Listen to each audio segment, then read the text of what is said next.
We must be honest about the foundations of the political and economic systems we call America. I love America because of her potential, but I know that America will never even get close to being a more perfect nation until we are honest about the politics of rejection. I want to tell you about some of the leaders who are building the Poor People's Campaign.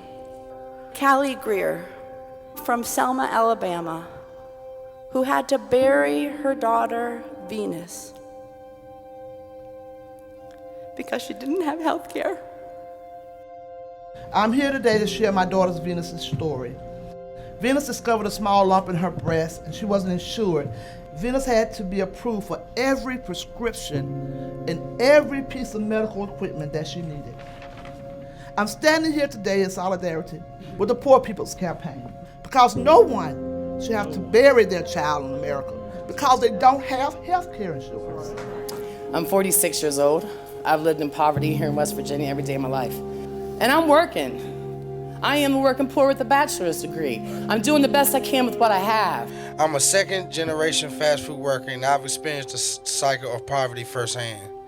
Growing up, I watched my mother endure long hours of back-breaking labor, doing everything she could to feed me and my sisters. My employer barely pays me enough to pay rent and utilities, let alone with the medical expenses with my mother.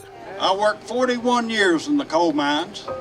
I have black lung, and it's just unfathomable what these poor coal miners have to go through in order to get what they have worked for and deserve. I'm a Vietnam veteran. My only chance of going to college was joining the Army.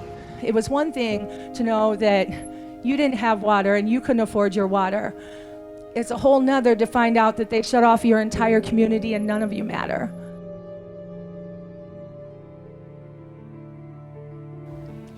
But when I lost my housing, health care, and income all at the same time, I was terrified, panicked. Hi, my name is Pamela Roach. I'm from Lowndes County, Alabama, and I live in a mobile home with my 2 kids.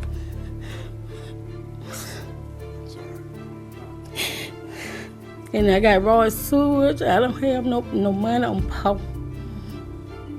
And I have to travel back and forth to Birmingham to take my daughter with the CPAP machine. Don't have a car and don't have no way to take her. This is the largest encampment in Aberdeen. There's about 1,000 people in a town of 16,000 who are homeless. In my community, we were all shut off for the day because none of us could afford our water bills. In the past, my family wasn't able to afford electricity in the winter. It was very hard on all of us. This wall, this is sin of the highest order. When there are 38 million poor children, when 60% of African Americans are poor, when 65% of Latinx are poor, when 40% of Asians are poor, when there are 67 million poor white people, we must say, this is not right.